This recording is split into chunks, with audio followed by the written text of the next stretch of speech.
showed me a YouTube piece from some guy who is involved with the allocation of water in the Central Valley, and this son of a bitch made racist statements like I've never heard before. But he ain't gonna get away with it. We got a real fighter here and a spokesman.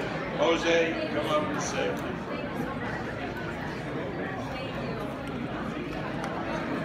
First and foremost, I want to thank Jesus Christ and God for blessing me with this talent, blessing me with my skills, for my work ethic, for the dedication, for my intelligence to be able to step in the ring and come out victorious.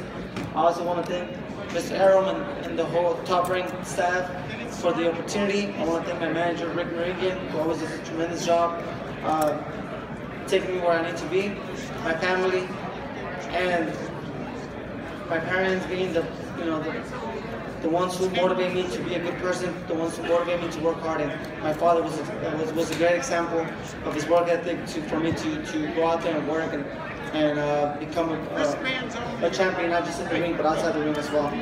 I'm excited to go home to see my son, my 6-month-old son, Mateo Maximiliano. This fight was dedicated to him.